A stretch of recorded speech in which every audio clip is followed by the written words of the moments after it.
The California sun was high. The year was 1965. Venice Beach was the place. A chance meeting occurred.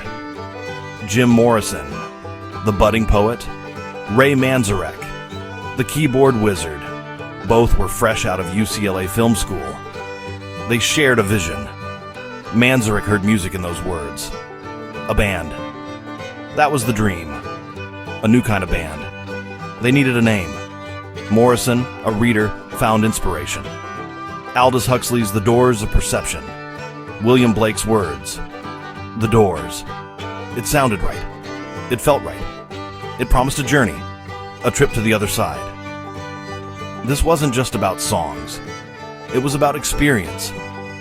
Like what you hear? Then please click the subscribe button for more. The next pieces fell into place. Quickly. Manzarek knew a couple of guys. Robbie Krieger joined on guitar. He brought a unique sound. John Densmore took the drum stool. His rhythm was sharp. The chemistry was instant. 4 distinct talents, 1 singular vision. They started small. Dingy LA. Clubs. The London fog. Then the Whiskey A Go-Go. Honing their craft. Elektra Records saw the fire. A record deal was signed. The fuse was lit. Jim Morrison, the Lizard King, Mr. Mojo Rising. He was the voice, the face, the wild heart, a poet at his core. Words were his weapons. On stage, he was electrifying, unpredictable, dangerous. He pushed boundaries. He courted chaos. He wanted to wake people up, to make them feel. His lyrics explored life, death, sex, freedom. A magnetic frontman, a flawed icon. Ray Manzarek was the musical architect. His keyboards were the soul of the Doors' sound. That swirling organ, the intricate piano lines. He played bass lines with his left hand on the Fender Rhodes, creating a full, rich texture. Classically trained, but with a love for blues and boogie-woogie. He grounded Morrison's flights of fancy in melody. Robbie Krieger was the quiet one, but his guitar spoke volumes. His style was unique, a blend of influences. John Densmore provided the pulse, the rhythmic drive. His drumming was dynamic and expressive. January 1967. Their debut album arrived. The Doors. It hit like a thunderbolt, raw, intense. Break on through to the other side was the statement of intent. Then came Light My Fire, a #1 smash. The 7-minute album version was revolutionary for radio. The world was introduced to their dark, poetic rock, Morrison's brooding vocals, Manzarek's hypnotic organ, Krieger's searing guitar, Densmore's driving beat, an instant classic. Later that year, Strange Days emerged, deeper, darker. It captured the weirdness of the times. People Are Strange became an anthem for outsiders.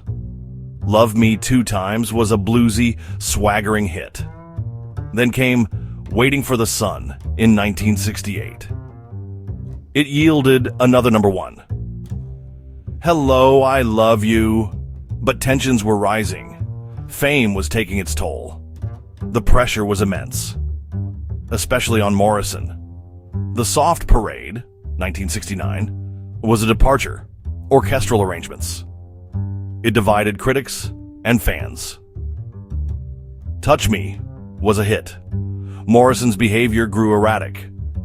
The infamous Miami concert in March 1969 changed everything. Jim Morrison wasn't just a rock star, he was a poet. His influences were literary. Blake, Rimbaud, the Beats. He published his own poetry, The Lords and the New Creatures.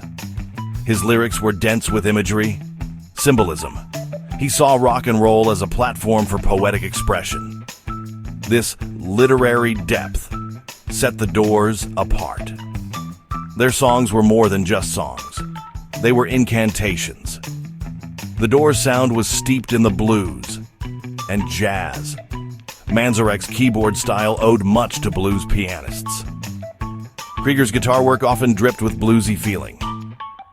Densmore's drumming had the fluidity and swing of jazz. They covered blues classics. They wrote their own. This foundation gave their music a raw, authentic edge.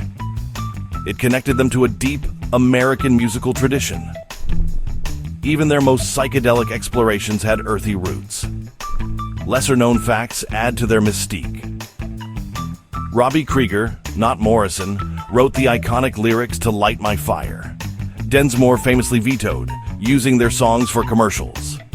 Morrison, the film student, envisioned a cinematic quality to their music. The Doors' music endures. Decades later, the original Doors lineup ended when Jim Morrison died in London on July 3, 1971, at the age of 27. Their influence stretches across genres. The spirit of the Doors still breaking on through. Find and follow us on TikTok, Facebook, Instagram, and YouTube.